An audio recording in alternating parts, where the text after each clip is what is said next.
According to Tom Curran of NBC Sports Boston, the New England Patriots would need, in his words, a lot more than 3 first-round picks in order for the Patriots to move off of their 3rd overall pick in this year's draft. If I'm Kwesi Adolfo-Mensah, dude, I'm over it. I'll call Elliott Wolf one last time and say, listen, bro, you know our offer. We're going to hold firm on that. We believe it's more than fair.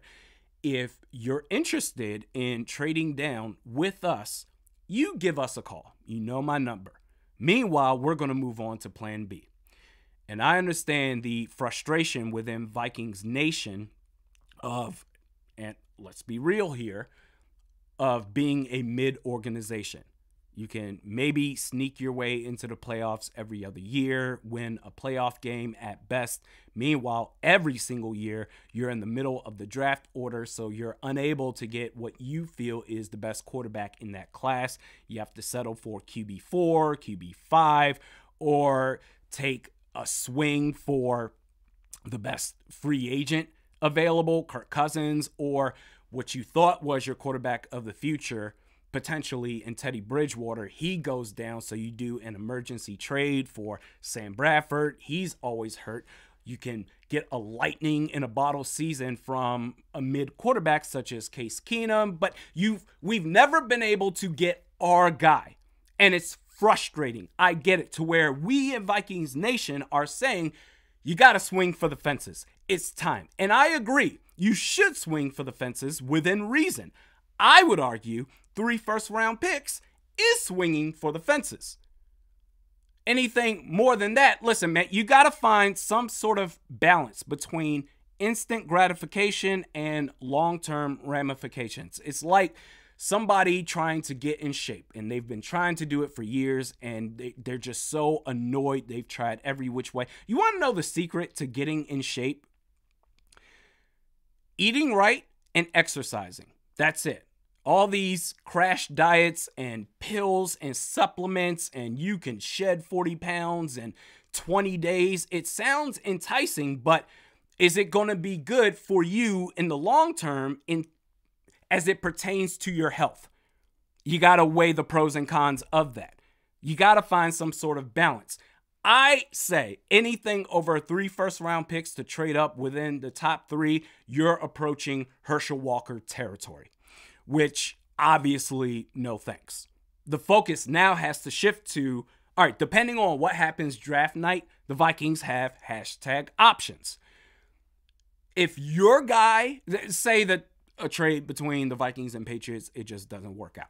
If your guy falls past pick 3, and when I say your guy, Kwesi Adolfo-Mensah, KOC, you've done all the research, all the scouting, all the film study. The player that you have identified beyond a shadow of a doubt, hey, we can be successful with him. If that guy falls past pick 3, hey, call up Arizona for pick 4, where you're talking about 11 and 23 and some change while protecting your first-round pick in 2025. Or say he gets swooped up before then. Okay, you can stick and pick at 11 and 23. Or if you don't want to settle at quarterback, then you can trade down. That's always an option. Or you can always take 2 defensive players at 11 and 23. Or if you want to give yourselves another chance to be in the best possible situation to get your quarterback of the future. For me, next year, that would be Shedeur Sanders. Regardless of who you think that is, that's a whole different topic. But listen, man, look at this supporting cast for any quarterback, including Sam Darnold. You have 2 legit bookend tackles.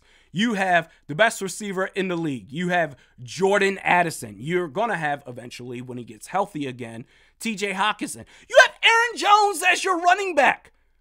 They're not going to be the worst team in the league to end up with the 1st overall pick. To where if you want to trade down and give yourselves an opportunity to have 2 first-round picks next year, you can do that as well. Which sparks another conversation.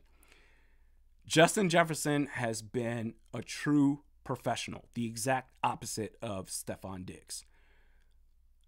What if he's not down for the possibility of Sam Darnold and not having an answer at quarterback beyond that after this offseason? What if he's not ready for that? He wants to move on.